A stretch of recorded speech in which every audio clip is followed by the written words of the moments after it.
monde, j'espère que vous allez bien. On se retrouve aujourd'hui pour une nouvelle vidéo pour parler de l'alimentation des chèvres.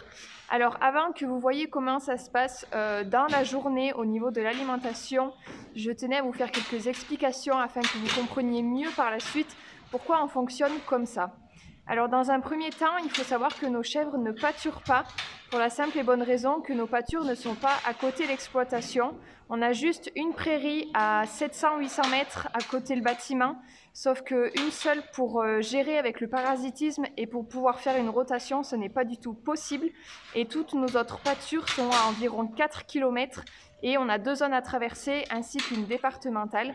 Donc c'est pour ça que nos chèvres ne pâturent pas pendant les beaux jours et restent à l'intérieur. Et c'est pour ça que du coup on leur apporte vraiment tout ce dont elles ont besoin au niveau alimentaire. Ensuite, au niveau de l'autonomie fourragère, donc pour le foin on est autonome, on a vraiment le stock qu'il faut chaque année, il n'y a pas de souci. Ensuite au niveau de l'enrubanage, donc on fait de l'enrubanage de luzerne et de l'enrubanage de trèfle régras. Donc l'enrubanage est récolté à 60% d'humidité.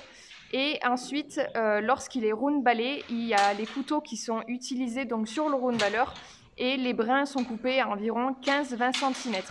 Alors voilà, on fait ça pour la simple et bonne raison que après au niveau de la mélangeuse, c'est beaucoup plus facile pour faire le mélange et ainsi aussi au niveau de la distribution de la ration. C'est beaucoup plus simple parce que des fois ça arrive que les couteaux ne soient pas mis sur le round-balleur, voilà, ça arrive d'oublier. Et lorsque mon copain fait la mélangeuse, vraiment c'est un peu le bazar parce que du coup ça bourre, ça bloque la mélangeuse et aussi pour distribuer ça fait des gros matous en fait de rations alimentaires. Et du coup quand ça déroule sur le tapis, c'est un peu le bazar et après il faut tout remettre comme il faut à la main dans le couloir d'alimentation. Et c'est pour ça que l'utilisation des couteaux est très importante. Ensuite au niveau de la paille, on en achète chaque année parce que les chèvres, donc on les paille tous les 2 jours, mais après on utilise aussi beaucoup de paille sur nos 2 autres productions d'engraissement et chaque année il nous en manque un petit peu. Ensuite, donc ça fait 2 ans qu'on utilise de l'ensilage de maïs. Donc l'ensilage de maïs, on a fait une première année, donc c'était en 2020. Sauf qu'en 2020, ça a été une année quand même assez sèche et du coup, niveau valeur de maïs, on n'a pas eu ce qu'on souhaitait. Et lors de la récolte, il a été fait en bottes. Voilà, ça a été mis sous forme de bottes, le maïs. Et c'était bien pratique pour la ration des chèvres parce qu'au moins, ça évite qu'il y ait une surchauffe du silo. En 2021, on en a refait du maïs. Donc du coup, on faisait toujours la même surface, environ 4 hectares. Et donc là, ça a été une meilleure année qui a été quand même assez pluvieuse, même pour les foins, c'était compliqué. Et du coup, le maïs avait une meilleure valeur. Donc quand il a été récolté à l'automne 2021, on a décidé de faire un boudin pour la simple et bonne raison que ça coûtait un peu moins cher que les bottes. Et aussi, on voulait voir si ça allait nous convenir pour le travail. Sauf que quand on a commencé de le mettre dans la ration, donc c'était au mois de janvier, par là, janvier-février, quelque chose comme ça, il n'y avait que nos lactations longues qui avaient la ration laitière. Et ce qu'on craignait est arrivé, donc c'est-à-dire qu'au niveau du front d'attaque, le boudin, il a commencé à chauffer, donc il a commencé à faire des boules rouges de moisie, donc du coup c'est toxique et c'est pas bon du tout, il faut pas le donner aux animaux parce que c'est un risque déjà de les rendre malades et aussi de les faire mourir, surtout sur des petits ruminants comme les chèvres, faut vraiment pas prendre le risque de donner de ça. Donc du coup on a fermé le boudin et on a continué sur une ration donc enrubanage et foin. Et ensuite, du coup, on s'est demandé ce qu'on allait faire de ce boudin, donc si on le gardait ou si on le vendait. Après le mois de mai, il y a eu les premières récoltes d'enrubanage, donc là on a commencé à faire le stock. Et ensuite est arrivée donc la sécheresse de cet été, une sécheresse vraiment exceptionnelle, tout était grillé. Et du coup, il manquait beaucoup de nourriture pour les exploitants, que ce soit nous ou d'autres. Donc du coup, on a décidé de garder notre boudin de maïs. Et dans l'été, il y a eu le chantier de faire des bottes. Donc du coup, en fait, ils ont tout repris le boudin et ils en ont fait des bottes. Voilà, ça s'est fait cet été. Et du coup, ils ont attaqué par la fin du boudin, ils n'ont pas attaqué par le début. Et après, quand ils sont arrivés au fur et à mesure du boudin au front d'attaque du début, il a été jeté parce qu'il était vraiment bien abîmé. Et du coup, ça a permis de refaire le stock alimentaire pour nos chèvres. Donc, il y a eu environ 80 bottes, si je ne me trompe pas, pour un poids moyen de 1000 et quelques kilos. Donc, ça a permis vraiment de refaire le stock et ça a bien évité d'acheter de l'enrubanage dont on n'aurait pas connu la valeur. Puis, au pire, faire 2-3 analyses. Mais voilà, après, tu ne peux pas analyser toutes les bottes que tu achètes. Donc, c'était un risque pour nos chèvres et aussi le risque de devoir jeter ensuite si elles ne mangeaient pas cet enrubanage. Donc, c'est pour ça qu'on a préféré faire ce chantier de bottes de maïs parce que déjà, on connaissait la valeur de notre maïs et on savait déjà que nos chèvres le mangeaient. Voilà, on l'avait déjà testé. Il était bon, elles le mangeaient, il n'y avait pas de souci. Donc certes, ce maïs nous aura coûté très très cher à partir du moment où les terrains ont été préparés pour la préparation du semis de maïs jusqu'à la récolte en boudin et ensuite la mise en botte. Ça a coûté très très cher. Mais bon, on ne regrette pas, on préfère avoir fait ça plutôt que de l'avoir vendu et d'avoir racheté de l'enrubanage pour compenser pour l'alimentation des chèvres. Voilà, donc du coup, là, c'est la dernière année qu'on fait du maïs. Ensuite, on l'arrête. Donc du coup, on avait essayé l'ensilage de maïs pour voir si au niveau de la production de lait, ça allait améliorer les taux, que ce soit matière grasse ou matière protéique. Mais on n'a vu vraiment aucun changement sur les taux de lait.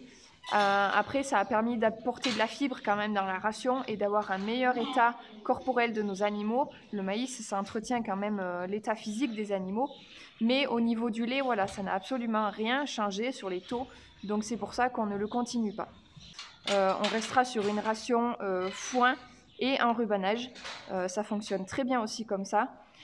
Faut savoir que les chèvres, c'est quand même délicat, ça trie beaucoup. Et pour trouver une ration équilibrée qui corresponde à leurs besoins et aussi qui permette une bonne production laitière, ce n'est pas du tout facile. Nous, on a mis quand même plusieurs années avant d'avoir une ration qui soit à peu près correcte, qui ait une bonne répercussion sur nos animaux en tant que bonne santé ainsi qu'une bonne production laitière. Voilà, on a déjà eu des soucis d'entérotoxémie, ça n'a pas toujours été simple. Et du coup, c'est pas parce que cette ration fonctionne chez nous qu'elle fonctionnera sur un autre troupeau. Ça ne veut absolument rien dire. Voilà, d'un troupeau à l'autre, les besoins sont différents. Tout dépend déjà de la région. Ensuite, il y a le climat, il y a le sol que vous avez sur vos terres, les cultures que vous pouvez faire. C'est très aléatoire d'un troupeau à l'autre. Si vous pouvez aussi pâturer, voilà, c'est très très aléatoire. Et il faut vraiment se fonder à votre troupeau, aux besoins dont ils ont besoin, quoi. Voilà, c'est aussi simple que ça. Mais après, pour mettre en pratique, c'est autre chose. Donc au niveau du foin, le foin est toujours donné à part dans des râteliers. Il n'est pas mélangé avec l'enrubanage et l'ensilage de maïs. Tout simplement parce que les chèvres ont besoin d'un apport fibreux sec et à volonté. Voilà. Et il faut vraiment qu'il soit donné à part parce que s'il est donné dans la mélangeuse, il aura plus son aspect déjà sec. Et puis si le foin est pas très bon, du coup il va impacter le reste de la ration et c'est un risque après que les chèvres ne le mangent pas.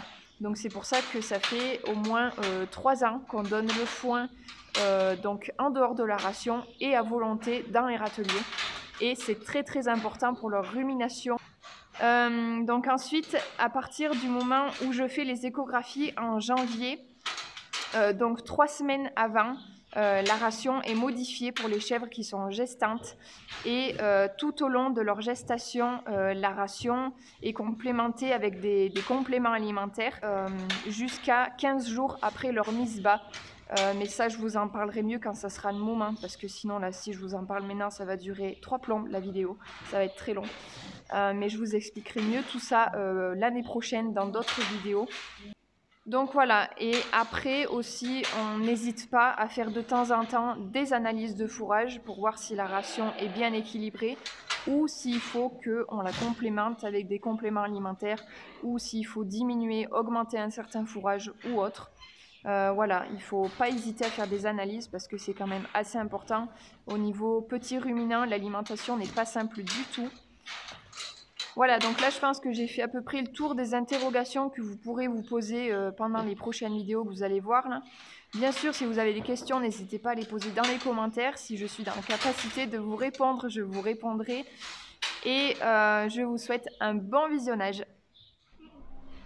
Bon, là je viens de finir de traire. Donc là mon copain il est en train de préparer la mélangeuse.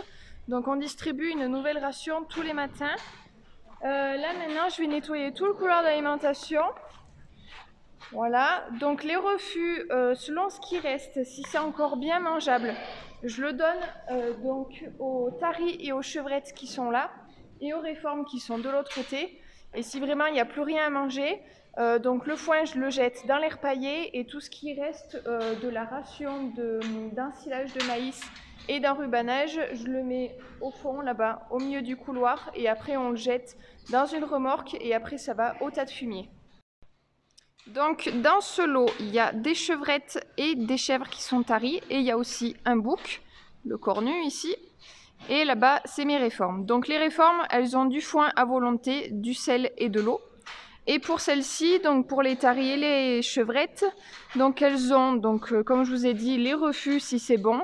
Elles ont aussi du foin et elles ont donc ceci. Alors, il y a du tourteau de colza et de soja, il y a des minéraux et il y a du blé aplati. Donc le blé est produit sur l'exploitation et ça, elles en ont 2 fois par jour.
Voilà, donc là, elles ont eu leur aliment pour tout ce qui est des laitières.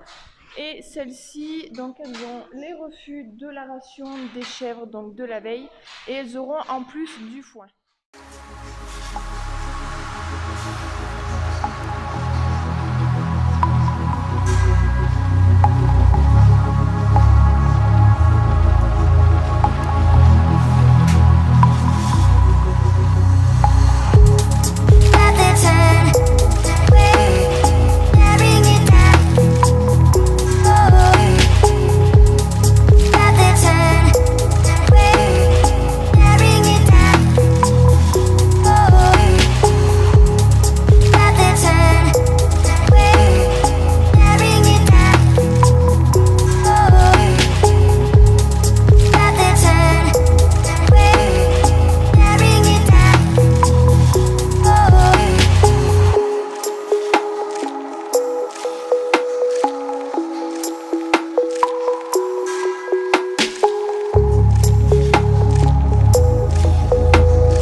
Donc voilà ce que ça donne une fois la ration distribuée. Donc on voit bien l'enrubanage et le maïs.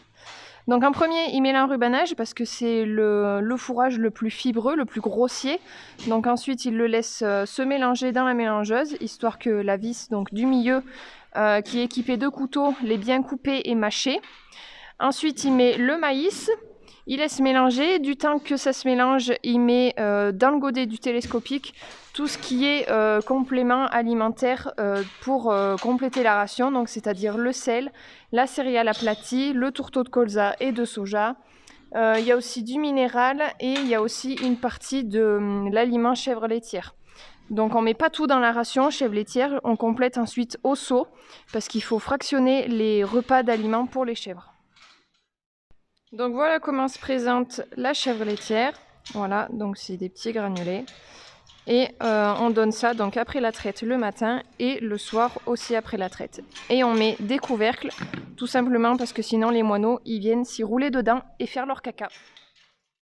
Donc au niveau des abreuvoirs, donc ils se présentent comme ceci. Donc c'est des niveaux constants.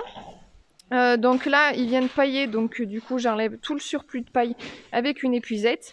Et tous les 10 jours environ, je les nettoie avec une brosse, donc je frotte l'intérieur. Ensuite, j'enlève le petit boulon là, et hop, ça sort par le tuyau de vidange. Là, je mets un bidon dessous, et l'eau va dans le bidon. Ces abreuvoirs, en fait, ils sont équipés d'une résistance. Donc, sous le bol, en fait, il y a une résistance, sauf que nous, on s'en est servi quelques temps, mais après, on l'a arrêté. Tout simplement parce que l'eau, en fait, était trop chaude dans le bol. Et quand les chèvres, elles buvaient, donc elles avaient de l'eau chaude, mais après, c'était de l'eau froide qui arrivait. Donc elles s'arrêtaient de boire. Donc là, elles ont fait caca dedans. Donc il faut savoir que la chèvre, à partir du moment où elle peut faire caca dedans, dans l'eau, elle le fait. Ça adore faire caca dans la flotte. Alors ne me demandez pas pourquoi, je ne sais pas. Hein, elle est curieuse. Donc hop, je mets mon bidon en dessous. Si elles veulent bien me laisser faire.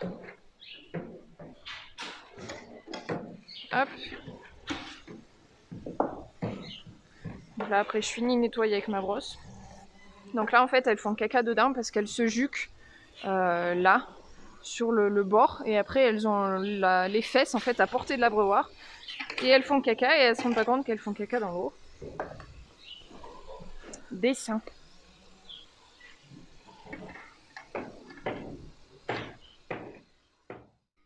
Donc là du coup on est dans la laiterie. Donc tout à l'heure je vous ai expliqué en fait la résistance qu'il y avait sous le bol donc des abreuvoirs. Donc ces résistances elles sont reliées donc au compteur, enfin au tableau donc qu'il y a dans la laiterie. Donc ça en fait on a arrêté de fonctionner avec ce système de résistance et à la place on a fait installer donc un thermostat d'eau. Donc là l'eau elle est à 11 degrés et ensuite ça c'est la pompe anti-gel. Donc là en ce moment elle n'est pas en fonctionnement la pompe tout simplement parce qu'il ne fait pas froid, il fait encore bon et cet été c'était la canicule donc ça tourne surtout l'hiver quand il gèle. Donc c'est une pompe en fait qui permet de faire circuler l'eau dans tout le circuit d'eau des abreuvoirs et ça évite que ça gèle. Et ceci, ça permet de régler la température. Donc là en ce moment elle est à 11 degrés comme je vous ai dit. Et si je veux, je peux la régler à 15, 20 degrés, c'est comme je veux en fait. Donc ici c'est la nurserie, donc c'est là où j'ai toutes mes chevrettes et là où j'élève donc à partir des mises bas. Donc là il y en a un peu plus d'une trentaine, donc ici elles sont avec les boucs. Et au fond là-bas c'est des chevrettes en fait qui étaient beaucoup trop petites pour mettre un saillie. Donc du coup elles attendront l'année prochaine pour connaître les boucs. Donc je leur donne dans loge. Donc c'est ici aussi qu'on a attaqué avant d'avoir le bâtiment des chèvres laitières. Donc du coup elle mange. Alors là c'est du blé donc aplati, produite sur exploitation toujours. Et là c'est donc du fibreux. Donc là on voit les brins de luzerne. Là il y a les bouchons de luzerne. Ensuite il y a des flocons de maïs. Il y a aussi donc tout ce qui est remoulage de blé. Il y a aussi de l'avoine. Il y a de la mélasse. Voilà, il y a tout ce qu'il faut pour elles, il y a un peu des minéraux, et ça, elles en raffolent, ça, elles adorent.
Voilà, on est le soir après la traite. Donc là, les chèvres, elles ont eu leur ration d'aliments que je dépose donc sur le mélange en rubanage maïs. Donc comme vous pouvez le constater, il ne reste pas grand chose du mélange de ce matin. Celles-ci aussi, elles ont bien mangé. Donc là maintenant, je vais leur donner le foin qu'elles auront pour toute la nuit.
Voilà, donc cette vidéo sur l'alimentation des chèvres laitières est terminée. J'espère qu'elle vous aura plu. N'hésitez pas à mettre un j'aime, à poser vos questions dans les commentaires et à vous abonner si le cœur vous en dit. Salut, à bientôt!